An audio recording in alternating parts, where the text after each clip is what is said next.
पुण्यातील कुप्रसिद्ध बुधवार पेठ परिसरात पोलिसांनी रविवारी रात्री एक मोठी कारवाई केली आहे। एका विशेष कोम्बिंग ऑपरेशन दरम्यान पोलिसांनी वेश्या व्यवसाय चालणाऱ्या ठिकाणांवर अचानक छापे टाकले होते।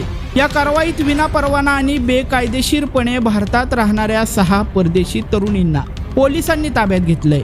या सर्व तरुणी बांगलादेशातील नागरिक असून त्या बुधवार पेठेतील सागर बिल्डिंगमध्ये राहत होत्या। परिमंडळ 1चे पोलीस उपायुक्त ऋषिकेश रावळ यांना या भागात परदेशी महिला या बेकायदेशीरपणे राहत असल्याची खात्रीशीर माहिती मिळाली होती।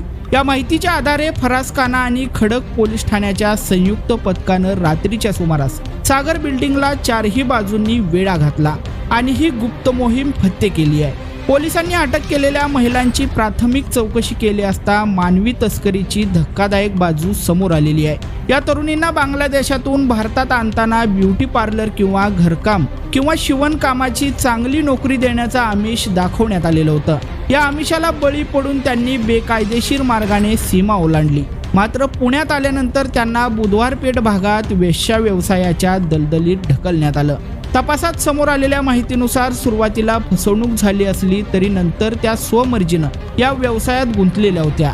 अटक करण्यात आलेल्या या तरुणींना भारतात आणणारे एजंट कोण आहेत, त्यांनी देशाची सीमा कशी ओलांडली आणि भारतात राहण्यासाठी त्यांनी बनावट ओळखपत्रे कशी तयार केली, या सर्व बाबींचा पुणे पोलीस आता सखोल शोध घेत आहेत। पुणे शहरात अनधिकृतपणे राहणाऱ्या परदेशी नागरिकांविरोधात पोलीस आयुक्तांच्या आदेशानुसार सध्या अत्यंत कडक मोहीम राबवली जाते आहे। गेल्या अवघ्या 11 महिन्यांच्या कालावधीत पुणे पोलिसांनी शहरातील विविध भागातून तब्बल 103 बेकायदेशीर बांगलादेशी नागरिकांना बेड्या ठोकलेल्या आहेत। कायदेशीर सोपस्कार आणि प्रक्रिया पूर्ण केल्यानंतर या सर्व घुसखोरांना त्यांच्या मायदेशात परत पाठवण्यात आलेलं आहे। या नव्या कारवाईमुळे बुधवार पेठेतील अवैध एजंटांचे धाबे मात्र दणाणून गेलेले आहेत।